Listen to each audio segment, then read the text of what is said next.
Dia itu sudah bingung mana yang akan menjadi panutan. Kalau panutan dengan kitab, nyatanya disalahkan dari kitab yang lain. Berdasarkan belajar kitab yang lain, ada muncul kitab baru lagi yang juga mengeluarkan aturan. Karena akhirnya bingung. Nah, hidup ini terus selalu mengikuti aturan dari kitab. Nah, kita butuh makan. Kita itu butuh berkeluarga dengan damai. Kita butuh bersosialisasi dengan warga. Nah, kalau ini terus selalu dihalang-halangi dengan ketentuan kitab itu, terus kita itu menjadi apa?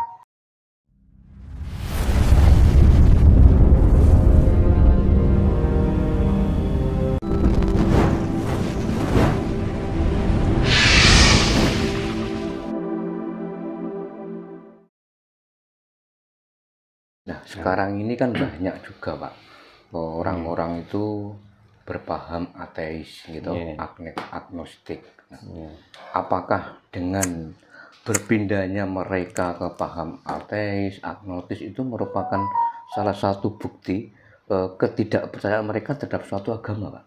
Menurut panjenengan pripun ini? Di antaranya begitu. Ya, karena begini.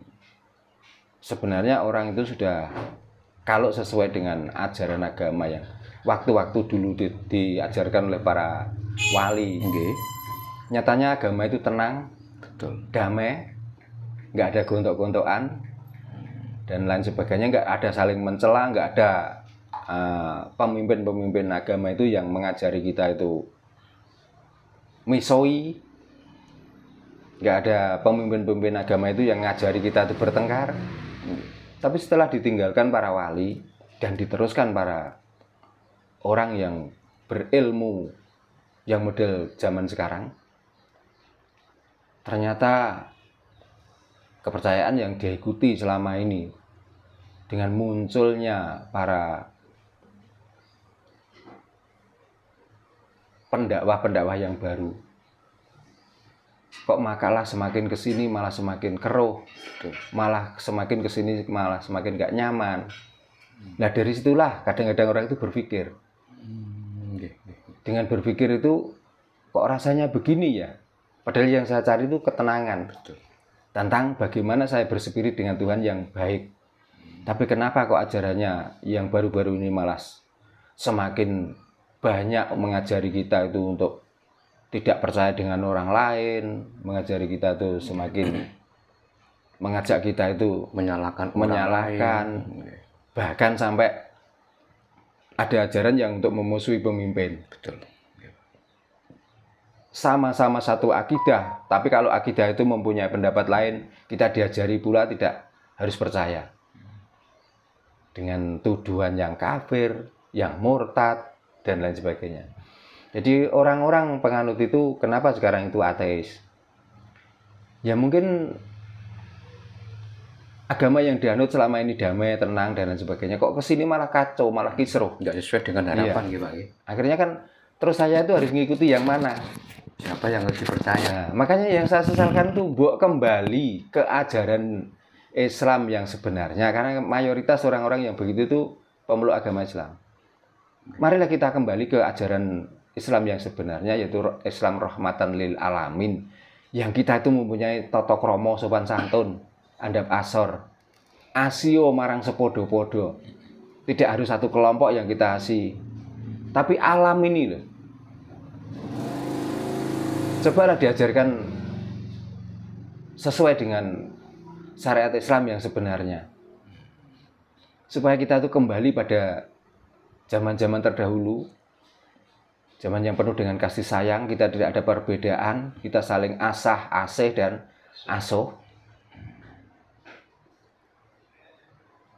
Sebenarnya saya juga menyayangkan 20-30 tahun yang lalu, walaupun waktu itu juga pernah terjadi di saat G30 SPKI,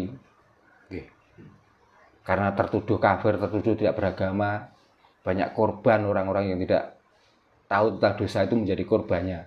Tapi setelah itu kan damai lagi. Kita saling bisa bermasyarakat dengan baik, kita saling bisa menghormati, menghargai. Lah sekarang ini loh, zaman sudah maju, pengetahuan kita sudah luas. Dari media elektro, media siar, media apa saja. Tapi kok malah seperti ini? Lah dari situlah mungkin orang-orang itu, sehingga daripada ngikuti yang seperti ini, mendingan coba saya tak berhenti. Bukan artinya itu lari dari ajaran itu, tapi kepengen menyelami sebenarnya apa toh maksud dari ajaran yang selama ini diikuti dan yang selama ini diyakini. Itu mungkin. Saya tidak memastikan, tapi mungkin seperti itu. Maka orang itu banyak sekarang yang ateis, agnostik dan lain sebagainya. Karena banyak orang yang datang ke sini, ternyata saya tanya latar belakangnya juga orang yang sudah agamis awalnya. Gitu loh. Ya karena kebingungan itu. Dia tuh udah bingung mana yang akan menjadi panutan.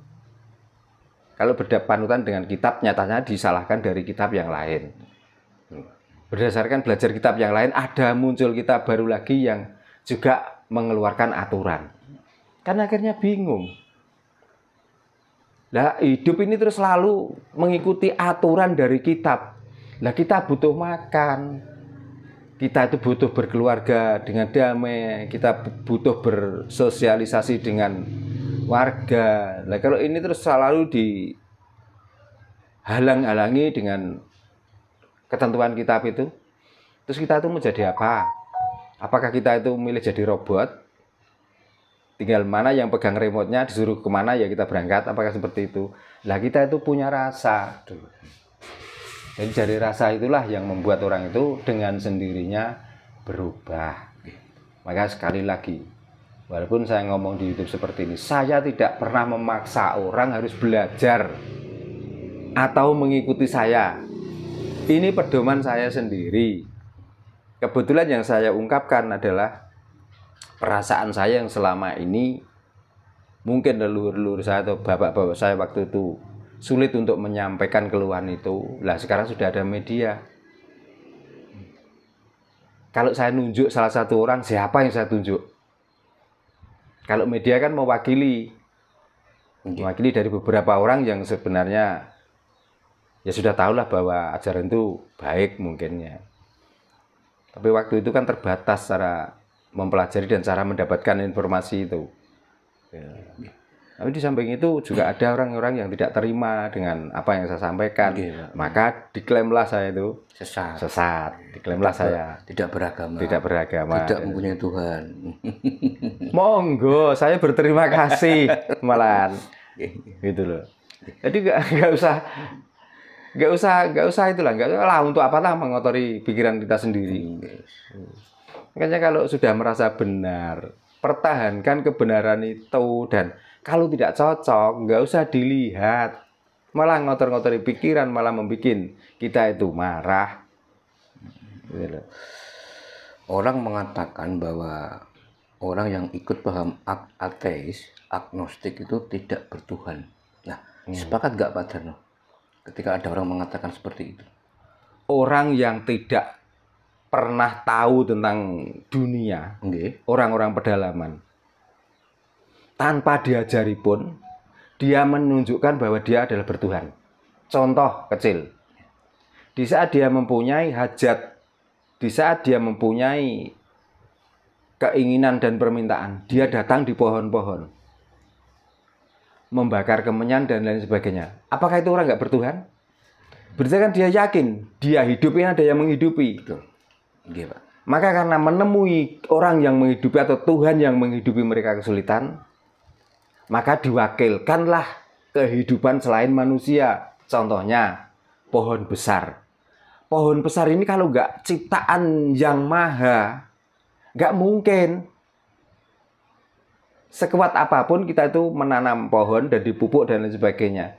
Kalau nggak dikehendaki oleh alam atau yang maha itu nggak mungkin bisa besar. Gunung dengan tumpukan batu dan tanah. Kita yang berakal, kita yang mempunyai keahlian menumpuk batu dan tanah.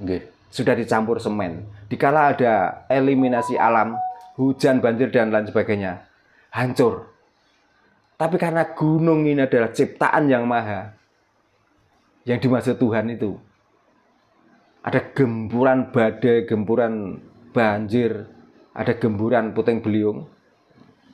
Kalau nggak terlalu besar kesalahan manusia yang di sekelilingnya, pernah ada yang longsor. Longsor itu kan kesalahan kita sendiri, yang kita sebenarnya tidak bisa membaca alam itu. Nama orang yang tidak pernah mengenal agama, nggak pernah mengenal kapitayan, nggak pernah mendapatkan ajaran-ajaran tentang ketuhanan, dia sudah terketuk hatinya untuk datang ke gunung itu kok. Tanpa harus disuruh. Tanpa harus disuruh kok.